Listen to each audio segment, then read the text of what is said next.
दो तीन शब्द पे गौर करें, हम लोग एकदम जीरो से चलें, केवल बुक बेस्ड नहीं रहे। एक शब्द मिलता है विद्रोह, एक मिलता है स्वतंत्रता संग्राम और एक मिलता है क्रांति। पहले तो हमें यह समझना होगा जैसे 1857 का विद्रोह था कि स्वतंत्रता संग्राम था कि क्रांति थी। अब डायरेक्ट हम लोग कुछ नहीं बोल सकते जब तक हम लोग समझे ही नहीं। अब अमेरिकी स्वतंत्रता संग्राम कहना ठीक है कि अमेरिकी क्रांति कहना ठीक है कि अमेरिकी विद्रोह कहना ठीक? तो पहले तो हम इसको जाने है क्या। तो यह एक टेक्निकल वर्ड है, तकनीकी शब्द है जो इतिहास में प्रयोग होता है। कोई चीज हमारे इतिहास में एक ही चीज है और वो है हमारा सामाजिक, आर्थिक, राजनीतिक, धार्मिक, ये जीवन की जो बात देख रहे हो, इतिहास का जड़ यही। जो लड़के ये नहीं समझोगे ना खूबसूरती, तब तक इतिहास तुम्हारा नहीं होगा। कुछ भी पढ़ोगे सब जगह एक सीरीज। इसमें धार्मिक में सबसे कम परिवर्तन होता है। तुम्हारे पास पैसा खूब हो जाए, नौकरी लग जाए तो ऐसा संभव है कि तुम्हारी आर्थिक स्थिति बहुत अच्छा हो जाएगा, ऐसा संभव है कि तुम्हारे फ्रेंड सर्किल बदल जाएगा, सामाजिक जीवन भी तुम्हारे चेंज हो जाएंगे। हो सकता है कि अभी जो लड़का कबड्डी वाला मनोरंजन कर रहा था, वो हो सकता है पैसा खूब हो गया तो वीडियो गेम करना शुरू कर दिया बड़े बड़े सिस्टम से, सामाजिक जीवन चेंज हो गया, लिविंग स्टैंडर्ड चेंज हो गया। लेकिन भगवान जी वही शंकर जी की जय और राम जी की जय ही करेगा। हिंदू है तब, इस्लाम में है तो अल्लाह की ही वो इबादत करे। तो अब ये बताओ, इन चीजों के चेंजिंग से क्या धार्मिक बहुत चेंज होता है? नहीं, थोड़ा होगा। भगवान को पूजा रूम थोड़ा वीआईपी हो सकता है, उसमें एसी लग सकता है, भगवान का जहां रखने वाला है वो सोना चांदी का हो सकता है, लेकिन भगवान वही रहेंगे। इसलिए इनकी बात थोड़ा छोड़ दें। तो हम लोग बातें चल रहे हैं तीन का, सामाजिक, आर्थिक, राजनीतिक। किस तरह से हमारी राजनीति चल रही है, मैंने राजा कैसा है, अगर उसमें कोई व्यापक चेंज हो जाए तो ये चेंजिंग के लिए तीनों शब्द है हमारा, चाहे विद्रोह है, चाहे स्वतंत्रता संग्राम है, चाहे क्रांति है, सभी शब्द चेंजिंग के लिए। लेकिन इसमें अब आपको यह समझना है कि तीनों इससे रिलेटेड बात है। अगर इसमें चेंजिंग के लिए हम प्री प्लान करें, एक नीति बनाएं, सोच लें और तब करें, और एक है कि ऐसे ही किया जा रहा है चेंज होगी, दो तरह की बात चल। तो अगर हम कोई प्लान नहीं करके हल्ला हंगामा किए हुए हैं तो इसको विद्रोह शब्द बोलते हैं। जैसे 1857, तो क्या कुंवर सिंह, लक्ष्मीबाई सब मिलकर कोई मीटिंग सीटिंग किए होंगे? नहीं, जिसको जैसे बुझाया मारो ही करो करो। अंततः 1857 के विद्रोह से क्या कुछ चेंजिंग भी हुआ? तो हुआ। आपको मालूम है राजनीतिक में ईस्ट इंडिया कंपनी की शासन समाप्त हो गई, भारत पर इंग्लैंड का प्रत्यक्ष नियंत्रण हो गया। जो गवर्नर जनरल भारत के थे उनको वाइस राय कह रहा है। मिला जुला के कोई बहुत चेंजिंग नहीं है, लेकिन एक इनिशियल फेज इसको कहेंगे कि हल्के चेंजिंग के स्वरूप देखने को मिल रहा है, और ये बिना कोई प्लान के होगा तो इसका नाम क्या है? विद्रोह। प्लान वेस्ट हो, धीरे धीरे हो, और धीरे धीरे के सिस्टम में कोई बहुत बड़ा चेंजिंग ना हो तो ये स्वतंत्रता संग्राम है। धीरे धीरे भारतीय स्वतंत्रता संग्राम तो चल रहा है आराम से, लेकिन प्लान करके तीव्र चेंजिंग करें तो ये क्रांति। प्लान करके और तीव्र परिवर्तन कर दें, अचानक चेंजिंग कर दें, प्लान वे में किया गया चेंजिंग ही क्रांति कहलाता है। तो शब्दों से आप समझ पा रहे हो कि हमें जो पढ़ना है फ्रांसीसी क्रांति, मतलब ये लेसन क्या कहता है। देखो मेन हमें इस बात को समझनी है, ये नहीं कि किताब लिए और रंगना शुरू कर दी। तुम जब तक नेचर ही नहीं जानोगे तो किस चीज को रंगोगे? हमें पहले तो इस नेचर को समझना होगा। नेचर क्या समझे तो हमें ये बात तो समझ में आ गई कि जब क्रांति है तो इसमें कुछ प्लानिंग स्लानिंग हुआ। दूसरा ये भी हम समझ रहे हैं कि फ्रांसीसी क्रांति है तो फ्रांस के समाज में, उसकी आर्थिक व्यवस्था में, उसकी राजनीतिक व्यवस्था में एक तीव्र परिवर्तन हुआ, और यही हम लोग को पढ़ना है। पहले ये व्यवस्था क्या था, किस प्रकार से क्रांति हुई, कारण क्या थे, कैसे क्रांति आगे की ओर बढ़ा, और क्रांति कैसे समाप्त हुआ, प्रभाव क्या पड़े। इतनी बातों को अगर आप दिमाग में बैठाते हो, इसी बार दरोगा एग्जाम में भी तुम देख लो, इसी से महिलाओं पर लेकर के वो क्वेश्चन उठा लिया। एक चिंतक का किताब का दे दिया था दरोगा में, दो क्वेश्चन यहां से दे दी। ये आप नहीं कह सकते कि फ्रांसीसी क्रांति से हमको कोई लेना देना नहीं। फ्रांसीसी क्रांति से दरोगा की तैयारी कर रहे हो तो बहुत अच्छा है, टीचर वाला कर रहे हो तब तो समझो कि हर लाइन को समझ लो, तुम्हारे लिए एकदम इंपॉर्टेंट, क्योंकि इसमें सीधा एनसीईआरटी और एससीईआरटी से प्रश्न होंगे, दोनों ही जगह पढ़ना। और बाकी जो भी बच्चे पढ़ रहे हो तो इसका काम कहीं भी यूज करें, चाहे वो निबंध की बात होगी, चाहे वो हिस्ट्री के अन्य सेक्शन की बात होगी, सब में हम लोग उपयोग करेंगे। तो हम लोग आराम से अब हम इस लेसन को आगे की ओर बढ़ा रहे हैं। हम लोग पढ़ेंगे क्या इस लेसन में? तो सबसे पहले हम लोग पढ़ेंगे कि इस क्रांति के कारण क्या थे। आपके बुकलेट में कोई कारण करके नहीं दिया, हम उसे रीडिंग मारेंगे तो इंटरेस्ट नहीं आएगा, इसलिए हम जैसे समझाएंगे उस ढर्रे के बाद तब पढ़ोगे तो बड़ा आनंद आएगा कि मजा आ गया इस लेसन को पढ़ के। कारण के बाद इस क्रांति की शुरुआत कैसे हुई, कैसे लोग क्रांति किए, तो समझ रहे हो। क्रांति है तो प्लान वे में है कि बिना प्लान? प्लान वे में है, इसमें लोग प्लानिंग किए हैं, बैठे हैं, शुरू हुए हैं, फिर बढ़े, तो ये प्लान वे की शुरुआत चलेंगे। इसके बाद इसमें जब शुरुआत हुई तो सबसे पहले संवैधानिक राजतंत्र आया। यहाँ पे दो तीन शब्द आपको समझा दे। जब राजा का बेटा ही राजा बनेगा तो इसको राजतंत्र कहते, और राजा का जो मर्जी आएगा वही होगा तो इसको निरंकुश राजतंत्र कहते। निरंकुश का मतलब कोई अंकुश नहीं है, राजा जो कह दिया वही सब मानो। इसमें कोई ऐसा नहीं है कि बैठ के कोई सदन होगा, जनता के प्रतिनिधि होंगे, वो पारित करेंगे तब राजा करेगा, ऐसा नहीं। अगर धीरे धीरे लोग जब शुरू किए तो राजा को मारे नहीं है, राजा को कहते हैं कि गुड आप हमारे गार्जियन हैं, रहिए। लेकिन ये वाला जो है ना कि आपके जो मूड में आता है वो करते हैं, ये हटा दी। अब हम लोग बैठ के मूड बनाएंगे क्या होना चाहिए, और तब केवल बैठ के आप दस्तखत मारिए, हम संविधान बनाएंगे, आप केवल साइन करिएगा, तो इसको संवैधानिक राजतंत्र कहते हैं। यानी निरंकुश राजतंत्र और संवैधानिक राजतंत्र का बेसिक अंतर समझ में आया। निरंकुश राजतंत्र में राजा का बेटा राजा होगा, संवैधानिक राजतंत्र में राजा का बेटा ही राजा होगा। राजतंत्र लिखे तो राजा का बेटा ही राजा हो, लेकिन डिफरेंस क्या है, इसमें राजा अपनी मर्जी का मालिक, कब बैठक बुलाया जाएगा, कब क्या होगा, वो सब किसी से मतलब नहीं, इसकी जो इच्छा वही होगी। और इसमें है कि नहीं, कुछ संस्थाएं होंगे जो राजा पर अंकुश लगाएंगे, जैसे लोकसभा, राज्यसभा जैसे संस्था हो, वो लोग जो प्रस्ताव पारित करेगा उसी को राजा मानेगा, इसको संवैधानिक राजतंत्र कहते हैं। इसको कहीं भी तुमको सब टर्म मिलते जाएगा, हम लोग हर शब्दों को समझे। तो क्या फ्रांसीसी क्रांति में अचानक राजा गायब हो गए? नहीं। मान लो शुरुआत 1789 तुमको बताए, तो क्या राजा लुई 16 में खत्म हो गया कि है? क्यों? क्योंकि इसके बाद संवैधानिक राजतंत्र। 1792 आते आते कहानी का प्रसंग चेंज होगा, गणतंत्र की स्थापना। गणतंत्र कहते हैं जहां राष्ट्राध्यक्ष निर्वाचित होते हैं, यानी अभी गया कि रानी के कोख से ही राजा जन्म लेंगे। पहले ही राजा कौन है जो रानी के कोख से जन्म लिया, गरीब को उठा के ले जाकर रानी से जन्म लिया नहीं थी, कैसे हो जाए। गणतंत्र जब हो गया तो राष्ट्राध्यक्ष निर्वाचित होंगे। अब लुई 16 बेचारा है कि गया, अब निर्वाचन की प्रक्रिया शुरू हो गई, और तब एक नई चेंजिंग आई राजनीतिक फील्ड में। हमने अभी आपको बताया कि क्रांति अमेरिकी हो, रूसी हो, फ्रांसीसी हो, हिस्ट्री का कुछ भी पढ़ो तो आपके मन में एक स्टेप बैठना चाहिए कि हमें सामाजिक, राजनीतिक और आर्थिक पहलू को देखना है। धार्मिक इसीलिए कम देखना है क्योंकि धर्म में कोई बहुत प्रभाव नहीं पड़ता।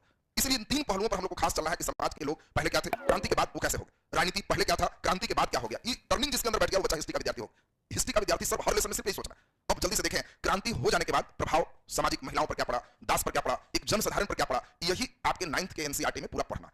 तो सबसे पहले तो हम लोग को यह समझना है कि इस लेसन में पढ़ना क्या है। फ्रांस एक देश है, उस देश के क्रांति की कहानी पढ़नी, जहां पे क्रांति करने के बाद वहां के सामाजिक, राजनीतिक, आर्थिक व्यवस्थाओं में काफी परिवर्तन है। यह क्रांति बिना सोचे समझे था कि प्लान बे में रहा है और तीव्र परिवर्तन है, धीरे धीरे नहीं। और इसी चीज को हम लोग अब शुरू कर रहे हैं। तो आज का पूरे क्लास हम लगा रहे हैं, 0 लेवल का क्लास है, फ्रांसीसी क्रांति के कारण। एकदम जो लड़के बढ़िया से सुनने पर ध्यान दे दो। देखो कुछ बच्चे हमको कहते हैं कि सर पढ़ते हैं तो भूल जाते हैं, वही लोग हैं जिनका पढ़ते समय ये वाला मन कहीं कहीं भागता है। तुम्हारे पास सबसे चंचल चीज मन है, उस पर कमांड रख लिया, एकदम रखोगे कि यहीं रहो, भागेगा भी इधर नहीं, एकदम यहाँ, तो परमानेंट मेमोरी में चला जाए। जो कहता है कि भूल जाते हो, तुम ही बताओ, सिनेमा देखते हो तो रखते हो उसको? नहीं। इतना ध्यान एक जगह है कि मजाल है कि उस समय कहीं मन भाग जाए? नहीं। सिनेमा देखते समय कोई तुमको गप भी करेगा, जानते हो, प्रचार में अभी देखे एकदम ध्यान एक जगह, मजाल नहीं है कि कोई उस समय तुमसे गप कर। फायदा क्या है? 4 साल बाद भी देखते हो, ये सिनेमा है, देखा है, मार होगा, मार शुरू हो जाता। क्या मेमोरी है? 4 साल बाद 3 घंटा का सीन रेडीमेड याद है, कारण आपका मन एक जगह। तो हिस्ट्री को भी मैं चाहता हूं उसी सिनेमा जैसा चला, केवल मन एक जगह रखो, तो कहीं भी कोई स्टेप लें, फ्रांस का नाम ले लें तो कहोगे कि नॉन स्टॉप सारा दिमाग में मेरा घूम रहा है। तो चलिए हम लोग कारण को एकदम दिलचस्प रूप से आगे की ओर बढ़ते हैं, और मैं चाहता हूं हर बच्चे पूरे ध्यान से समझिए। जैसे ही हमने कारण लिखा तो आपके मन में स्टेप आना चाहिए कि कोई चीज का कारण लिखेंगे तो हमारे पास सामाजिक कारण होगा, राजनीतिक कारण होगा, कुछ दार्शनिक कारण होगा और आर्थिक कारण होगा। सर धार्मिक क्यों छोड़ दी? क्योंकि हमने देखा कि धार्मिक का बहुत ज्यादा प्रभाव नहीं, उसी को सांस्कृतिक रूप में हम लोग सोच सकते हैं। तो एक एक करके आज के क्लास में हमें सामाजिक पढ़ना है, राजनीतिक पढ़ना है, दार्शनिक पढ़ना है और आर्थिक पढ़ना है। अब पहला नंबर हम लोग चल रहे हैं इस क्रांति के सामाजिक कारण। तो जरा ध्यान से सुनेंगे। 1789 तक फ्रांस के जो समाज थे उसको प्राचीन राजतंत्र कहते थे। उसमें समाज और जो वहां की संस्थाएं थी, राजा, सामंत, पादरी, ये सब मिलाकर के प्राचीन राजतंत्र, मतलब पहले का राजतंत्र में वहां का समाज स्टेट में विभाजित है। स्टेट क्या होता है सर? तो वहां के समाज में कौन व्यक्ति कितना लेवल पे है उसमें स्टेट लगाया हुआ। प्रथम स्टेट वीआईपी, सेकंड स्टेट थोड़ा डाउन, थर्ड स्टेट नाम का सबसे नीचे, यानी पूरे समाज हमारा 3 स्टेट में विभाजित। देखिए स्टेट क्या है आप समझ गए होंगे। स्टेट से पता चलता था कि इसका पद लेवल कौन है। जैसे हम लोग अभी जाति पूछते हैं, वहां स्टेट पूछता था कौन स्टेट से आता है जी, तो तृतीय, थर्ड, ठीक है, तो इधर थर्ड बने, एकदम सही करते हैं। सेकंड तो थोड़ा हाई, फर्स्ट एकदम ऊपर।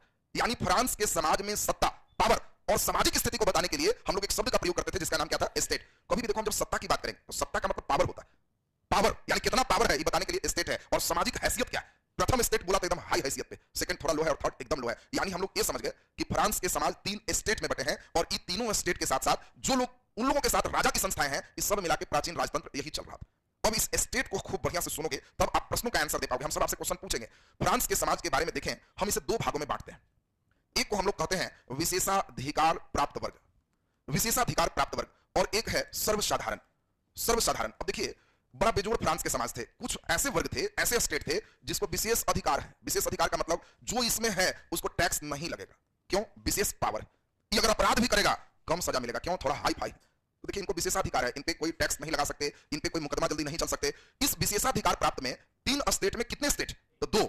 एक का नाम आप समझ गए, प्रथम स्टेट, ये भी विशेषाधिकार है, और दूसरे का नाम आप समझ रहे हैं द्वितीय स्टेट, ये भी विशेषाधिकार है। जो बेचारा सर्वसाधारण है इनको कहा गया कि आप तृतीय स्टेट। तो अब तो आप समझ ही रहे हो कि जो होना है वो सिर्फ किस पे होगा? तृतीय। राजा को टैक्स लेना है, किससे ले? तृतीय से। ये दोनों टैक्स फ्री है, विशेषाधिकार। और इसी कारण से प्रथम स्टेट में जो आते थे इनको पादरी कहा गया। पादरी का मतलब मध्यकालीन व्यवस्थाओं को जब आपको समझाएंगे तो वो व्यवस्था में राजा चर्च की सहायता से शासन करता था। राजा को कुछ भी राज करना है तो वो क्या करता था? चर्च के जितने भी अधिकारी लोग हैं चर्च से जुड़े हुए, वो पादरी कहलाते थे। और पादरी और चर्च और राजा का गठजोड़ था। पादरी प्रेयर में ही लोगों को बुलाते थे और लोगों का माइंड एकदम ठीक करते थे। राजा के दैविक सिद्धांत, राजा देवता उसको भेजे हैं और तुम गरीब इसीलिए हो क्योंकि ईश्वर की यही इच्छा है। तुम चाह के भी कुछ नहीं कर सकते। राजा की हर बात चुपचाप मानना है। विरोध सोच रहे हो तो पाप लिखेगा, नरक के भागी बनोगे। ये सब माइंड वॉश चर्च वाले करते थे। राजा बदले में कहता था वेरी गुड, तुम्हारे कारण कितनों खींचते हैं तो बड़ा खुश रहता है और इसीलिए तुमको विशेष पावर देते हैं। तो पादरी को भी पावर था कि तुमको कभी कभी लगे तो इन लोग पर तुम भी इंजेक्शन भिड़ा के टैक्स खींच सकते हो। टाइथ नामक एक कर है जो इसको पादरी को भी लगाने का अधिकार। सोचिए ये भी टैक्स ले सकता है, इसको देना नहीं। और जमीन से जितने जुड़े हुए बड़े बड़े लोग थे उनको द्वितीय स्टेट सामंत कहा गया, जिसको कुलीन भी कह सकते हो, बड़े घराने के। अब देखो यहां पर बाकी बैठ के जितना सोच रहा है, बड़े बड़े जमीन वाले और चर्च वाले को छोड़ दो, तो मन में जितना प्रश्न आ रहा है कि सर मास्टर साहब तो इधर हैं, किसान तो जी इधर हैं, मजदूर तो जी इधर ही हैं, व्यापारी दुकानदार इधर ही हैं, बैठ के जितना सोच रहे हो सब कोना धरे हुए। तो अब इस समझ रहे होगे कि फ्रांस का समाज 2 भाग में, जो गरीब है वो तृतीय स्टेट में और इसी से टैक्स खींचा जाए। ये दोनों टैक्स ले सकते हैं, इनको खींचने का पावर है। राजा तो सब खींचेगा ही, वो भी खाली इससे। इनकी जनसंख्या 90% है, 10% में दोनों है, और संपत्ति 80% इनके पास है। ये सब बेचारे गरीब है, तो कहीं भी व्यवस्था होगी। राजा की ड्यूटी है टैक्स लेना। राजा टैक्स नहीं लेगा तो कैसे चलेगा? अपने भी चलना है, अधिकारियों को भी चलाना है, पूरे सिस्टम चलाना। तो जब जब इससे खींच के इसमें देंगे तो लताड़ लगे। अब एकदम क्या है जी, गरीब वैसे रहो और खून खींच ली, तुम बहुत अमीर, गुड और ले लो। एक बार खिंचवा लेगा, 2 बार खिंचवा लेगा, तीसरा बार क्या सब खींची का लेगा, लताड़ मारेगा। उसी का नाम विद्रोह है। हाँ, आजकल के गवर्नमेंट क्या करती है? इनसे खींच खींच के इनको देती है। इसमें विद्रोह नहीं हो? क्या है जी, अमीर अमीर पैसा कमाता है, इधर आओ, इंजेक्शन पजा के रखे, इनकम टैक्स भिड़ाए और खींच। तो खूब कमाया था तो भी कहा हल्का दर्द हुआ, 20,000 तक खींचा किया है, वो भी खुश। तुम जी एकदम गरीबी ठंडा में मर जाएंगे, मर जाएगा, ठहरो, इलो इंदिरा आवास, भोंके एकदम तुरंत ट्रैक्टर पर बैठ गया कि बाल गिरा रहा है, तब तो जी जाएंगे। तो इसमें विद्रोह नहीं होता। यहां से खींच के यहां देंगे तो कभी विद्रोह क्रांति की बात नहीं होती, लेकिन यहां कभी भी खींचाएगा, किसी व्यवस्था में खींचाएगा, विद्रोह होगी, क्रांति होगी। और अब तुम्हें रीजन समझ में आ रहा है, जितने करदाता है तृतीय स्टेट में, इन बेचारों को कोई विशेषाधिकार नहीं है, कोई तरह का गलती करेगा इनको हाई पनिशमेंट है, इनको कोई पनिशमेंट ही नहीं है, टैक्स लगाने का पावर है। तो फ्रांस के समाज एक जैसा है कि अलग अलग अलग अलग। अब बड़ा इंपॉर्टेंट एक क्वेश्चन पूछ रहे हैं, आपके मेंटल लेवल को सेट कर रहे हैं। परीक्षक देखो क्या करता है, क्वेश्चन देगा कि फ्रांसीसी क्रांति हुआ था स्वतंत्रता प्राप्ति हेतु, बी चॉइस है समानता प्राप्ति हेतु। अब देखो तुम कहानी सुन रहा तब समझ में आ रहा है, नहीं तो लड़के सोचता है स्वतंत्रता, फ्रांस किसी का गुलाम है जो स्वतंत्रता लेगा, नहीं। यहाँ क्रांति क्यों, लड़के क्या है, फ्रांसीसी क्रांति किस उद्देश्य से हुआ था, चॉइस से स्वतंत्रता प्राप्ति हेतु। लड़का क्रांति हुआ है तो जरूर स्वतंत्रता ना सोचा होगा। और यहाँ आंसर है कि यह क्रांति स्वतंत्रता है तो नहीं है, यह क्रांति इन लोगों को लग रहा है कि उसको ज्यादा पावर क्यों है, हम भी मनुष्य हैं वो भी मनुष्य है, तो हमको इतना नीचे उन लोग इतना ऊपर क्यों, हम भी वैसा क्यों नहीं, इसी के लिए क्रांति होती है। यानी फ्रांसीसी क्रांति का उद्देश्य स्वतंत्रता नहीं है, समानता है, कि हम सभी तीनों स्टेट समान बने। बोलो पहले तो बेसिक बातें बिल्कुल क्लियर है, ये तीनों स्टेट की बात समझ रहे हो। आपको टर्म बोले पादरी का मतलब चर्च से जुड़े हुए सभी जितने भी हैं, पूजा पाठ कराए उनके जो भी लोग हैं वो पादरी। जब हम कुलीन बोले संपत्ति का भूमि से संबंधित जो वर्ग है वो कुलीन। और राजा पहले सिर्फ इन दोनों के साथ रहते थे और ऐश करते थे। ऐश मौज का मतलब उनको कोई टेंशन नहीं है, ये दोनों उनके मिलकर के जो चाहिए राजा के लिए देते रहते थे, सोना चाहिए चांदी चाहिए जो चाहिए, ये राजा भी कहे गुड, तुम सबका दिमाग ठीक करते हो, तुम सबसे खींच के पहुंचाते हो, तुम लोग बहुत अच्छे हो। ये बेचारा सर्वसाधारण, इसीलिए साइड छटा। अब ये तो समझ रहे हो कि कुछ ना कुछ गलती है, आगे परिणाम लताड़ मारेगा और इस लताड़ को ही क्रांति हम शब्द दे रहे हैं। अब इसी फेज को आगे की ओर बढ़ाया जाए, राजनीतिक कारण की बात की जाए। क्या सामाजिक कारण तो सभी बच्चे को बिल्कुल क्लियर। राजनीतिक कारण देखिए, फ्रांस में राजतंत्र है, और कैसा राजतंत्र है, निरंकुश राजतंत्र। कैसा निरंकुश है, इतना ही से समझ लो। लुई 14वां राजा बना है, जिस समय राजा बना था तुमको सुन के हंसी आएगी, इसकी उम्र 5 साल थी। 5 साल का उम्र है 14वां का, राजा बना और सबसे लंबे समय तक फ्रांस में रहा, 72 साल शासन किया, 72 ईयर, फ्रांस को एकदम सही कर दिया। और लुई 14वां इतनी मजबूत स्थिति में रहा 1643 से 1715 तक। इस समय आयु इसका सिर्फ कितना है, 5 साल, और 72 साल तक शासन किया है। 77-76 में बेचारे मरे। तो नॉन स्टॉप 5 साल का व्यक्ति राजा कैसे रह गया, क्योंकि बाकी चर्च वाले लोग दैवीय सिद्धांत पर माइंड वॉश किए। 5 साल के रहे चाहे 1 साल के, राजा बन गया तो ईश्वर का विशेष उन पर छाया और उनका सम्मान करना है। जो कुछ कह रहे हैं उनके माध्यम से कोई आ रहा है चुपचाप मानना है, और जितना कह रहे हैं टैक्स फैक्स सब निकालो। धीरे धीरे 5 साल का लड़का कोई राजा बन जाएगा तो जवान होते होते एकदम फॉर्म आ जाएगा। इतना फॉर्म धरा लुई 14वां कि निरंकुशता क्या होता है इतने से समझ लो कि कहता था मैं ही राजी हूं और मेरा हर बात कानून। और सोच लो, 2 आदमी धरा के आया कि देखिए चोरी कर रहा था, पकड़े हैं। लुई 14वां कहा चोरी कर रहा था, छोड़ दो इसको, छोड़ दिया। 2 भाई उधर से पकड़ा के आया जी, दोनों भाई फटाफटी रोड पर कर रहा था, फटाफटी दोनों को लटका दो। और उतने में तुम्हारे जैसा कोई लोग पूछा जी ऐसा क्या है, इनको भी लटकाओ, क्योंकि कोई संविधान नहीं है। मेरा इच्छा, हमारा जिस समय चोर धराया मूड फ्रेश था, छोड़ दिए। जिस समय दोनों लड़के आया था मेरा मिजाज भी उस समय खराब था, लटका दिए। और तुम इसे पूछ रहा था तुमको तो पहले लटका देंगे। वहां लटकाने वाला व्यवस्था का आगे पढ़ोगे, नया यंत्र है गिलोटीन, आगे पढ़ते रहो। देखो मैं पूरा प्रयास किया हूं कि एनसीईआरटी को मैक्सिमम मजेदार में बना दूं, और तब जैसे जैसे हम बोलेंगे पढ़ना लगने लगेगा कि सर मजा आ गया एनसीईआरटी। हां, ऐसे रीडिंग वाइज में कभी आनंद नहीं आया, क्योंकि रीडिंग वाइज करते रहोगे तुम्हारे अंदर सब भी नहीं आएगा कि क्या चल रहा है राजनीति का, आर्थिक का क्या इशू चल रहा है, वो इंटरेस्ट नहीं आएगा। तो इसीलिए हम प्रयास किए कि जो लेसन पढ़ाएं वो आपका हो जाए, कि हां ये लेसन एकदम हमारा फिट हो। तो अब देखिए गिलोटीन वहां एक उपकरण है, गिलोटीन समझते हो नहीं? आगे लुई 16वां बेचारा को गिलोटीन चढ़ा दिया जाएगा। गिलोटीन का मतलब एकदम उपकरण, एकदम 50-60 किलो का तलवार, और हाथ बांध के गर्दन को आगे करके बांध देना है, और ऊपर से तलवार गिरता था, सिर अलग धड़ अलग। ये अलग करने वाला मशीन के नाम गिलोटीन था। फ्रांस में भयंकर भयंकर मशीन है, इंडिया जैसा लटकाने वाला नहीं। जो दोनों भाई लड़ रहा है, दोनों को गिलोटीन चाह दो, मैंने गर्दन अलग कर देगा, ये अलग कर देगा। अब इस तरह की क्रूरता वहां होती थी। और यहाँ जितने भी अधिकारी पद थे वंशानुगत थे। वंशानुगत समझ रहे हो? आजकल एसडीओ बनाना है तो क्या वंशानुगत है? नहीं। देखो 2 तरह की बात होती है। एक बात है कि योग्य व्यक्ति को पद पर बैठा है, परीक्षा लेंगे जो योग्य है उसको पद पर बैठा है। उस समय कहता था कि क्या ये सब नौटंकी कर रहा, व्यक्ति कोई चुन लो पद पर बैठा दो, पद पाके अपने योग्य हो जाएगा। बात समझो, तुमको प्रधानमंत्री के पद पर बैठा देता 2-3 साल में सीख नहीं जाएगा। ये नहीं ना कि हमको नहीं चुना गया इसलिए नहीं है, जिसको बैठा दो सीख जाएगा। हम पद तुमको डीएम बना दिया जाएगा, ये अलग बात है कि 5 दिन डराओगे कि डीएम है, पता नहीं दरोगा को डांट सकते हैं कि नहीं।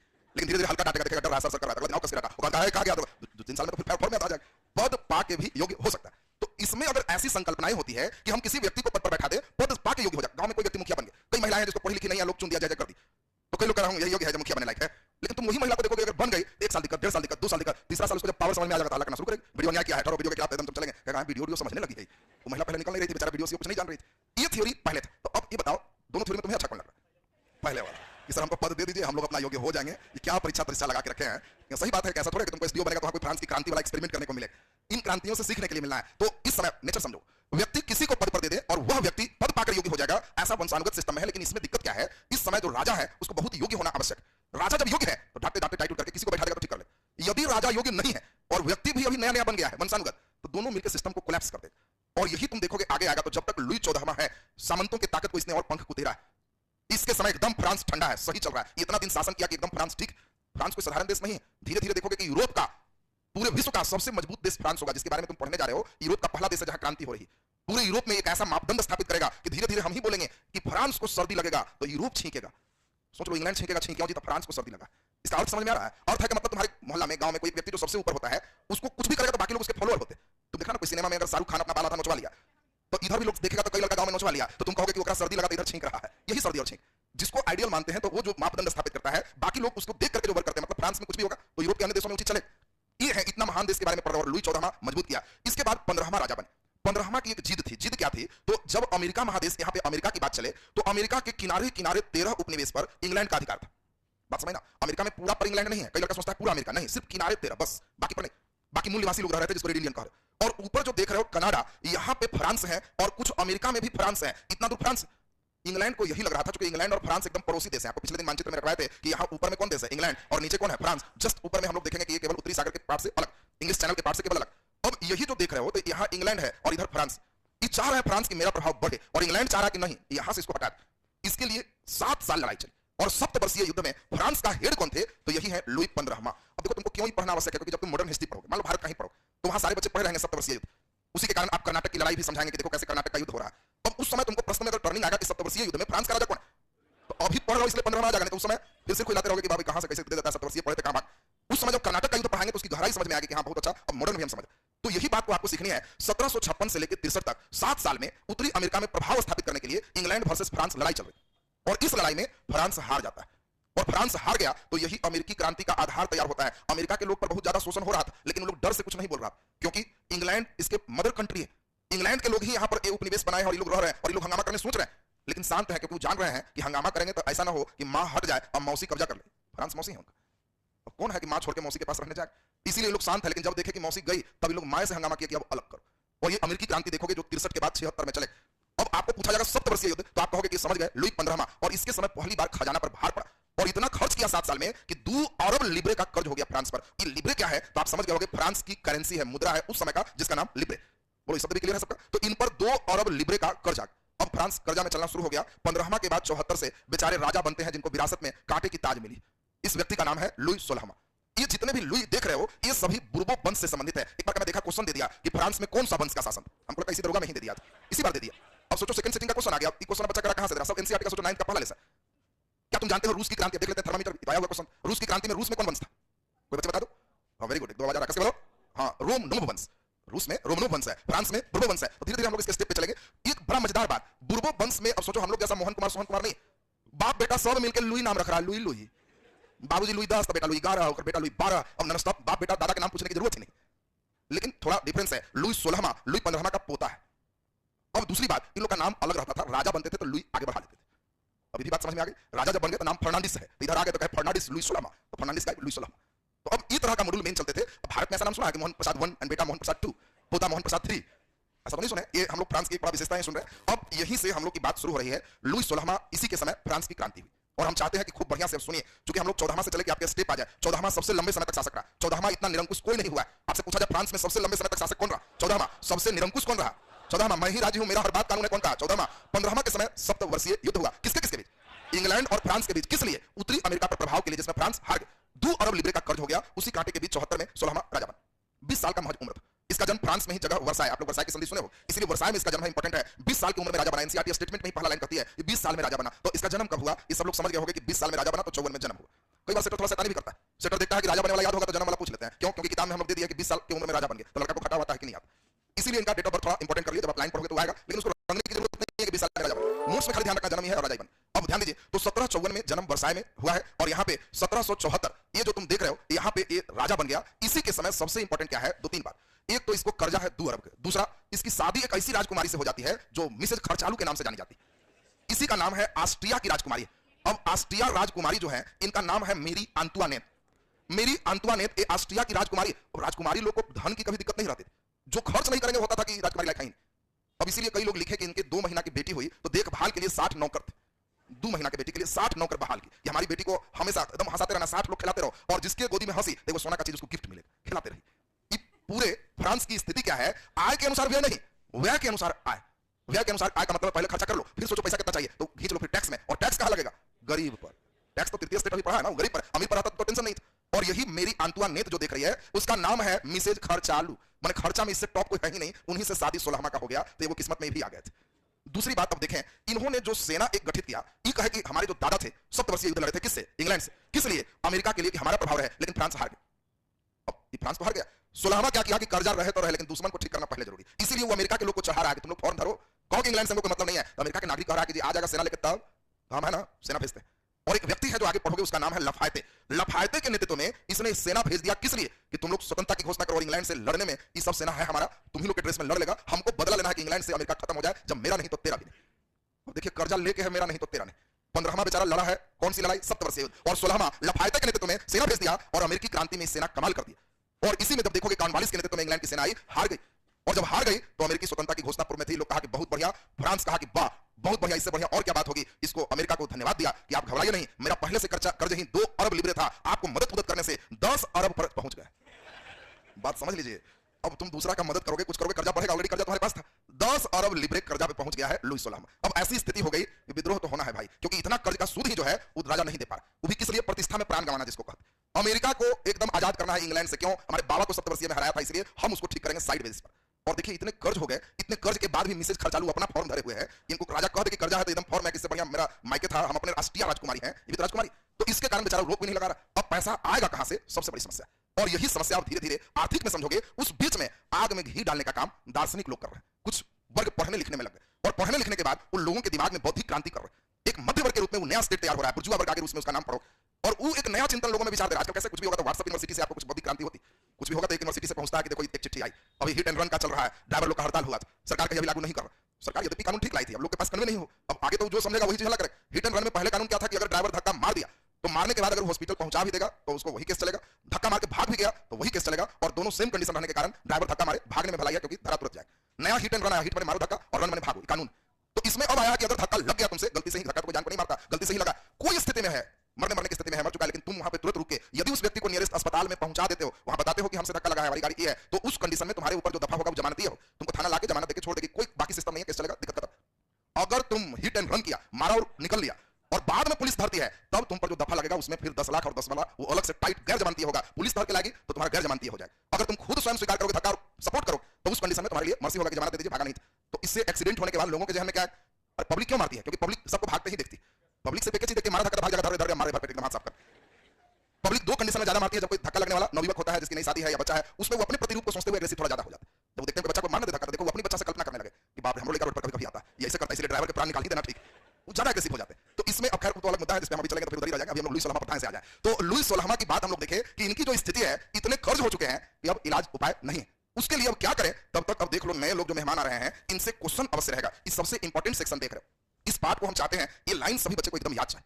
ये लोग साधारण लोग नहीं, ये वैसे लोग को पढ़ रहे हो जिन्होंने अमेरिका को, फ्रांस को, सबको प्रभावित किया। उस समय एक ही विचार चल रहे थे, सत्ता एक ही व्यक्ति के पास होगा, सत्ता मींस पावर, और सत्ता एक व्यक्ति के पास होगा, और व्यक्ति कौन होगा? राजा। वही कानून जो बोलेगा हो गया, जो चाहेगा जो करेगा। पहली बार एक व्यक्ति है, चिंतक है, जिसका नाम है मोंटेस्क्यू। इसने एक पुस्तक लिखा था, spirit of the laws. Direct देखो, सब दरोगा वगैरह में डायरेक्ट क्वेश्चन आएगा, और कई बच्चे परेशान रहते हैं कि सर पुस्तक कितना पढ़े। बहुत नहीं पढ़ना, तुमको जो पुस्तक आएगा दार्शनिकों का, वो अपने सब एनसीईआरटी के दौरान आ जाएगा, केवल एक जगह होगा, काम हो जाएगा। बहुत इंपॉर्टेंट बात सुनो, the spirit of the laws पुस्तक मोंटेस्क्यू ने लिखा, और मोंटेस्क्यू पहला चिंतक है जिसने शक्ति पृथक्करण का सिद्धांत दिया। ये देखो बहुत इंपॉर्टेंट बात तुम्हें समझा रहा है। शक्ति पृथक्करण का मतलब है मोंटेस्क्यू ने ही विश्व में पहली बार एक पैमाना लाया कि कैसे शासन चलना चाहिए। इसने राजा के दैवी सिद्धांत का खंडन किया कि देवता से है, फलाना से संबंध करो, सत्ता राजा के पास रहे, हमको कोई दिक्कत नहीं, लेकिन इसके लिए शक्ति बंटना चाहिए। और इसने पहली बार कहा यही विधायिका, कार्यपालिका और न्यायपालिका की जो बात है, जज का डिपार्टमेंट अलग हो, कानून बनाने वाले अलग हो, और उसको पालन करवाने वाले अलग हो, ये जो तुम देख रहे हो ये मोंटेस्क्यू का दिया हुआ। तो निश्चित तुमसे क्वेश्चन आएगा, शक्ति पृथक्करण का सिद्धांत किसने दिया? मोंटेस्क्यू। मोंटेस्क्यू के पुस्तक का नाम क्या है? The spirit of the laws. अब देखिए, उस जमाने में जब लोग सोच रहे थे कि राजा जो है देवता वाले हैं, हम गरीब हैं क्योंकि मेरा भाग्य ऐसा है, चर्च ऐसा कहते हैं, ये लोग आके उसका माइंड बास कर रहे हैं कि काय सब लफड़ा में पड़ा, राजा पर हल्ला करो कि एकदम पावर 3 जगह है तो बढ़िया से सिस्टम चले। इसी के सिद्धांत पर अमेरिकी के कानून में ये तीनों चीज लाया गया। दूसरा बड़े एक सिद्धांत वाले व्यक्ति भी हैं, इनका नाम है जॉन लॉक। इनका नाम है टू ट्रीटाइजेस ऑफ गवर्नमेंट। ट्रीटाइजेस है, ट्रीटाइजेस नहीं, ट्रीटाइजेस ऑफ गवर्नमेंट। ये पूरे प्रवचन कह लो, ट्रीटाइजेस का मतलब विश्लेषण कह लो, सरकार पर कैसे होना चाहिए, ये लॉक ने भी पूरा बढ़िया से दैवीय सिद्धांत का पूरा माइंड वाश कर दिया।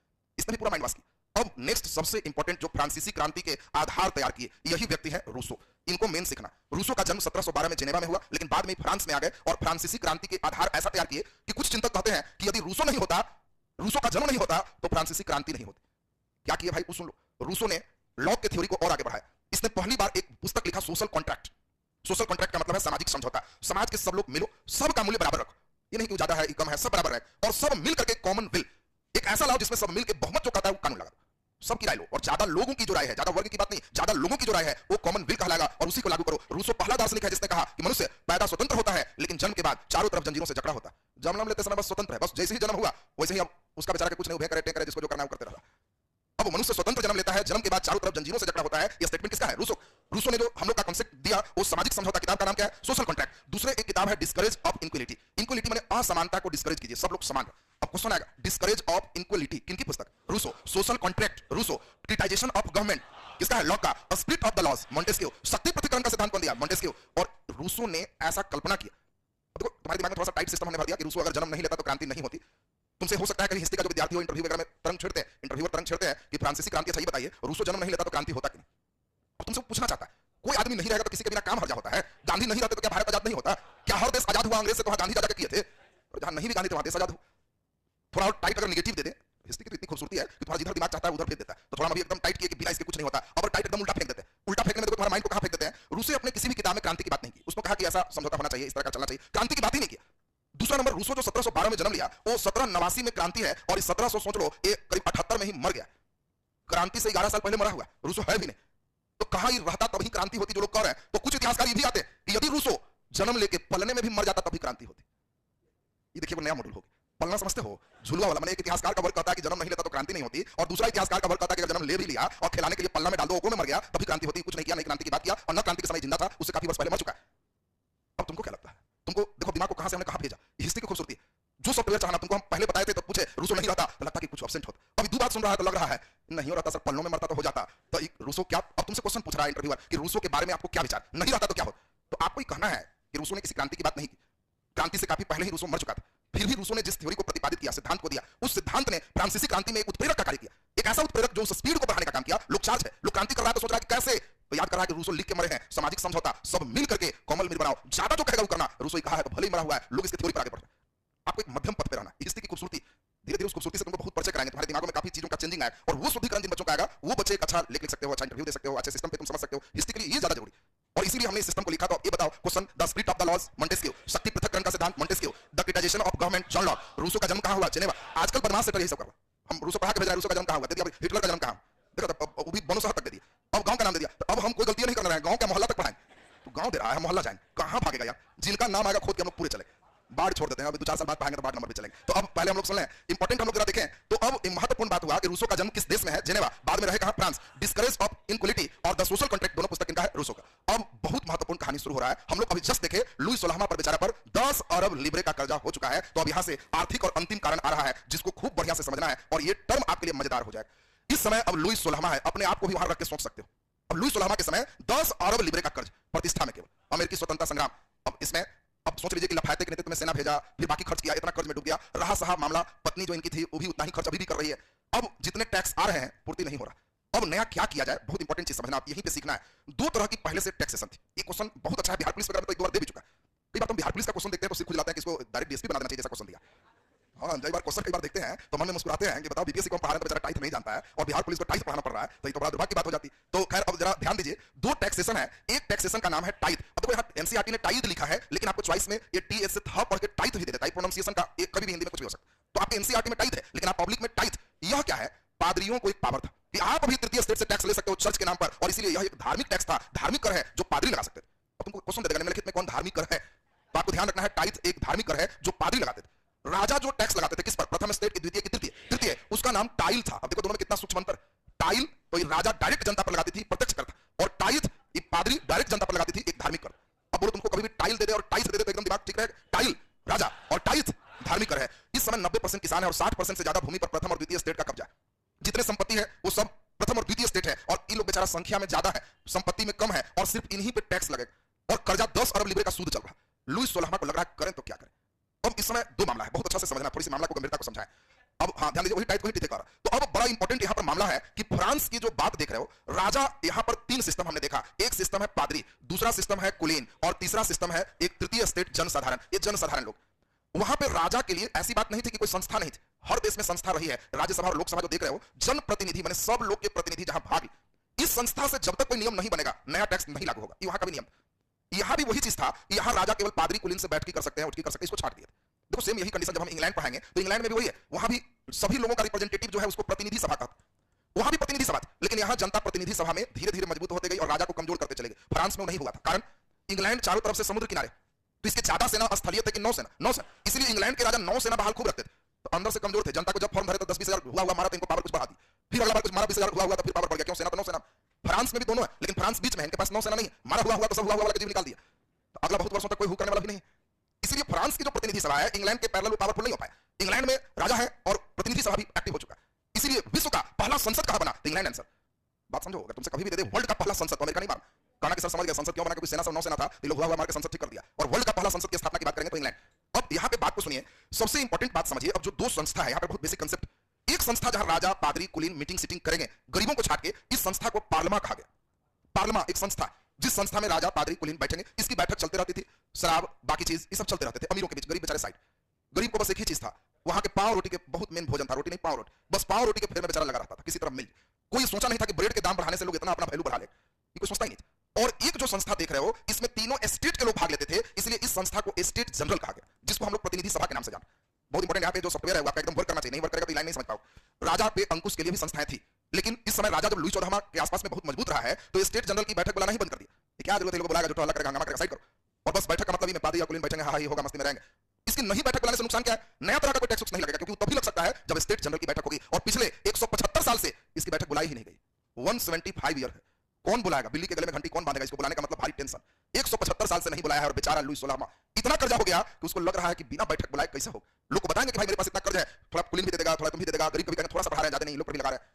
ऐसा करते हैं, वो अपना सोचा। उसने कई अर्थशास्त्री को बुलाया, बेचारा का तुर्गो नेकर, कई अर्थशास्त्री हैं, कोलेन, अब सब तुर्गो नेकर। तुर्गो तो जब सलाह दिया कि ऐसा कीजिए, अंदर के खर्चा में कटौती कीजिए, रानी जो एंटोनेट है बहुत नौकर रखी, पहले उसको कम कीजिए।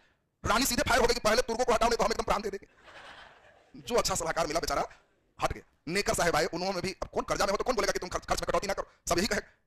अब इसमें ये सभी लोग वही सलाह दे रहे हैं, तो अभी देखोगे क्या हाल है। उसके पहले हम थोड़ा दिखाएं, एनसीईआरटी में बड़ी अच्छी कल्पना किया है कि गरीबों का हाल क्या है। देखो थोड़ा अच्छी कल्पना है, और मैं चाहता हूं कि आप लोग इसको बड़ा मजे में भरें, केवल माइंड एक्सरसाइज है, और हम देखते हैं एक्सरसाइज आप कितना अच्छा कर पाओगे। इस समय है क्या, 1715 में फ्रांस की जनसंख्या 2.3 करोड़, और 1789 जब क्रांति होती है तो 2.8 करोड़ इसकी जनसंख्या हो जाती है, 50 लाख जनसंख्या बढ़ गई। अब इतनी जनसंख्या के पास दिक्कत एक ही थी, खेती नहीं है। मेहनत कहां कर रहा है? सामंतों क्या? सामंत की तुलना मकड़ी से किया, जाल से किया गया है, और किसान बेचारे मक्खी गए, फंस गए, बस धीरे धीरे उनको चूस के खत्म कर दिया। मकड़ी के जाल में मक्खी का फंसना देखे हो ना, बस यही। अब अगर किसी कारण से बाढ़ आ गया, सुखाड़ आ गया, ओला पड़ गया, कोई प्राकृतिक आपदा हो गया, तो ये बेचारे का मेन भोजन क्या है? ब्रेड, पाव रोटी। पाव रोटी महंगा हो जाएगा। अब उसके कारण इन लोगों के पास जीविका संकट तक हो जाते थे। जीविका संकट क्या है? जीवित रहने के लिए जो न्यूनतम चीज चाहिए, तुमको जिंदा रहने के लिए कम से कम हवा चाहिए, पानी चाहिए, भोजन चाहिए। अब भोजन पर भी आफत हो जाए तो कई लोग गांव में कहता है कि जीविका संकट हो गया, बचेंगे कि नहीं निश्चित नहीं है, खाने नहीं। तो फ्रांस में कॉमन घटना है, और जब जीविका संकट होते थे लोग विद्रोह करते थे। अभी आपको एनसीईआरटी देखता है कि बच्चों के अंदर थोड़ा टीचर एक ऐसा मनोरंजन कराएं जिससे वो इस डायग्राम को भरें। इस डायग्राम को भरने के लिए आपके पास शब्द दिया हुआ है। एक शब्द है खाद्य दंगा, दूसरा शब्द है अन्ना भाव, अन्ना भाव माने अन्न का भाव, तीसरा शब्द है मृतकों की संख्या में वृद्धि, चौथा शब्द है खाद्य पदार्थ के कीमत में वृद्धि, और अगला शब्द है कमजोर शरीर, कमजोर शरीर। और इस डायग्राम में कह क्या रहा है जरा सुनो। फसल बहुत खराब हो गया, ओला गिर गया, तो कुछ हुआ और इससे पाव रोटी नहीं खरीद पाएगा, ऐसा बात हो गया। अब फिर 2 डिब्बा आया, फिर महामारी हो गया। इसमें ऐसा लिखना है कि डिब्बा से वहां पहुंच जाए, इस डिब्बा से वहां पहुंच। और इसके लिए आपको एक बहुत बढ़िया क्विज कराया हुआ है जिससे आपके दिमाग बढ़े। तो पहले हमको ये बताना है सभी बच्चे को, गरीब गुरबा पाव रोटी नहीं खरीद पाएंगे, इसका मतलब कीमत घटेगा कि बढ़ेगा। इसका मतलब फसल खराब हुआ तो अन्न घटा कि बढ़ गया। इसका मतलब है फसल खराब हुआ तो अन्ना भाव हमारा यहाँ पे हो जाएगा। अगर अन्ना भाव हुआ, अनाज में अभाव हुआ, तो बोलो इससे इसके कीमत में वृद्धि होगी। कीमत में वृद्धि जब हो जाएगी तो गरीब गुरबा पाव रोटी नहीं खरीद पाए। अब हमारे पास दू खत्म हो गया। अब जल्दी बताओ, खाद्य दंगा और कमजोर शरीर, मृतकों की संख्या में वृद्धि, कौन किसमें रखे? तो पहले ये बताओ, खाद्य दंगा, अगर दंगा होगा तो महामारी हो जाएगा, तो हम लोग यहां रख दें खाद्य दंगा। ये ठीक है कि यहां कमजोर शरीर ठीक? जल्दी बोलिए। हाँ, तो यही सीखना है हम लोग। महामारी कब होगा? जब शरीर कमजोर हो जाए। और बिल्कुल आपने सही सोचा, इस शब्द की जगह हमने रख दिया कमजोर शरीर, कमजोर शरीर। अब बताओ जल्दी से, यहां क्या रख दें? खाद्य दंगा। अगर नहीं खरीद पाएगा, लूटो मारो दंगा हो। और चाहे खाद्य दंगा हो, चाहे शरीर कमजोर हो, इससे महामारी होगा, और महामारी होने से बेचारा मृतकों की संख्या में वृद्धि होगी। ये देखिए एक इंटरटेनमेंट दिया था एनसीईआरटी। आजकल हमने बताया कि नया एनसीईआरटी में ही किया गया, बच्चों का आईक्यू लेवल कितना अच्छा बढ़ता है। और सोचो एक 9वां के बच्चे से उसने कल्पना किया कि हम इस डायग्राम में उनको कुछ शब्द देते हैं और उस शब्द को सही जगह रख पाता है कि नहीं। तो हम समझते हैं कि शब्द बिल्कुल क्लियर है सबका। अब सबसे इंपॉर्टेंट चीज पे आ जाए, 2 मिनट बहुत ध्यान देना आप सबको। लुई 16वां की अब बात चल रहे हैं, सारे बच्चे एकदम बढ़िया से सुनोगे आप। इन्होंने बेचारे जब कर्ज ज्यादा हो गया तो सलाहकार में किनको बुलाए? तुर्गो। अंतुआ ने तुरंत फाय कर दी। आए नेकर, सलाह दिए, कुछ नहीं हुआ। तब आए कैलोन, और जो कैलोन है उस सलाह दिया कि महाराज एक काम कीजिए, फिर से संसद का स्टेट जनरल का बैठक बुला लीजिए, और इस बैठक में थोड़ा कुलीन पर भी टैक्स लगा दीजिए, मामला सुलझ हो जाएगा, अमीर लोग हैं ही। लुई 16वां कहा कि गुड, अच्छा सलाह। और बहुत अच्छा इसने फैसला किया कि जो 1614 से ही बैठक नहीं बुलाई गई थी, 175 साल से जो बंद था, उस संस्था का नाम क्या था? State general. इसी का दूसरा नाम था प्रतिनिधि सभा। नाम स्टेट जनरल है तो इसमें एक स्टेट शामिल होंगे कि तीनों? बाकी जहां पादरी और कुलीन शामिल होंगे उसका नाम था पार्लिमा। इसकी बैठक चल रही थी तो इसकी बुलाने की आवश्यकता नहीं। स्टेट जनरल की बैठक 175 साल के बाद बुला लिया गया कि तीनों स्टेट आइए। पहला स्टेट से 300 उनके संविधान में था, दूसरा से भी 300, तीसरा में बहुत ज्यादा लोग हैं तो 600। तीनों की बैठक जब अनाउंस हुआ कि 5 मई 1789 को 175 साल बाद लुई 16वां ने स्टेट जनरल की बैठक बुलाई है। अब बैठक कैसा होगा अंदाज करते हैं। पादरी बहुत खुश है कि 175 साल बाद बैठक है, हम लोग हल्ला करेंगे, कुछ और पावर मांगेंगे। कुलीन बड़ा खुश है कि लुई 14वां हमारी शक्ति को तोड़ दिया था, 175 साल बाद बैठक है, हम और पावर बढ़वाएंगे, कहेंगे कि 14वां के पहले जैसा कर दीजिए। और तीसरा वर्ग सर्वसाधारण बड़ा खुश है कि कर्जे ना है 100 अरब 10 अरब का, क्या टेंशन है, हम इन दोनों पर टैक्स लगवा देंगे। तो बैठक कितना मजेदार होगा ये तो कल्पना कर रहे हो। तीनों फॉर्म में आ रहा है और यही बैठक से कल हम लोग चलेंगे। तो आज का क्लास तो एकदम क्लियर है ना सबका। तो हम लोग सुनेंगे, ऑनलाइन में जो बच्चे पढ़ रहे हैं तो वो लोग का ड्यूटी रहता है थोड़ा शेयर करते रहेगा, तब उसमें ज्यादा समझ में आए, क्योंकि एक एक्टिविटी है ना, तुम जैसे लाइक करते हो तो एल्टीना में लगता है कि नहीं ठीक से समझेंगे हम, बाकी शेयर कर लेते हैं तो चलिए वो अच्छी बात है, बाकी लगता है कि नहीं करेंगे तो नहीं करने की आवश्यकता, फिर कोई रिजिडनेस नहीं रहता। तो अब इसमें ध्यान दें, बाकी कल हम लोग बड़ा मजेदार करेंगे। इलेक्शन को 3 दिन में हमने तय रखा है कि खत्म करेंगे। आज आपकी ड्यूटी क्या है वो सुन लो, लो किताब। हाँ, इसमें सुन लीजिए पहले, इसमें जो भी बच्चे हैं उनकी ड्यूटी है एनसीईआरटी 9th क्लास का ले लीजिए और अपने से घर में पेज नंबर 4, 5, 6, 7, बस 7 तक एक बार अच्छा से पढ़िएगा। अभी रंग नहीं कीजिएगा, रंगने के लिए थोड़ा और ठीक होगा तब रंगिए। अभी 4, 5, 6, 7 जो पढ़ाए हैं, अब किताब देखोगे तो स्मृतियां ताजा होगी। मैं तुम्हें किताब के खाली लायक नहीं रखा हूं, खाली किताब पढ़ते तो आनंद नहीं आया, खाली किताब का लाइन रीडिंग मारेंगे तो आनंद होगा नहीं होगा। तो उसमें कई चीजें हमें लग रहा है कि हाँ और होना चाहिए। किताब डायरेक्ट 16वां की बात किया, लेकिन हमें लगा कि 14वां से नहीं चलेंगे तो बात नहीं समझेंगे, इसलिए हम 14वां चलते। तो हमारा जो क्लास होगा उससे थोड़ा लगेगा कि ऊपर ही है और हम लोग एक ऐसे कवरेज करेंगे कि एनसीईआरटी में पहले भी बोला हूं, कहीं कोई 10,000 फी दे दे, 20,000 दे दे, उससे तुम्हें ज्यादा लाभ होगा। लास्ट में कहोगे कि इतना बढ़िया वो भी नहीं समझाया जब 20,000 फी दिए, इतना लाइक तो तुम्हें बनाना ही बनाना है मुझे, और हम लोग उसी अंदाज से चल रहे हैं। तो इसमें ध्यान दीजिए। तो हम लोग का क्लास नेक्स्ट कल फिर होगा। कल हम लोग मजेदार इस बैठक में देखेंगे क्या क्या हंगामा शुरू होता है। तो चलिए आज का क्लास यहीं तक। बीपीएससी टीचर वाले जो बच्चे अगर हिस्ट्री है तो एकदम बिल्कुल आप इसको करिए। ऑनलाइन में जो भी बच्चे हैं वो लोग थोड़ा शेयर वर्क, आप लोग का जितना कॉपरेशन रहता है तो पढ़ाने में मजा आता है और लगता है कि चलिए फिर क्लास यूट्यूब पर आते रहे। कॉपरेशन में कमी रहता है तो लगता है कि तब अभी नहीं क्लास में 11th 12th हिस्ट्री के बैच आया होगा, वो आप जो है टेलीग्राम या अपने से आप 8 2 वाले पे संपर्क कर लोगे। इसमें 11th 12th हिस्ट्री ऑलरेडी पूरे कंप्लीट खत्म है।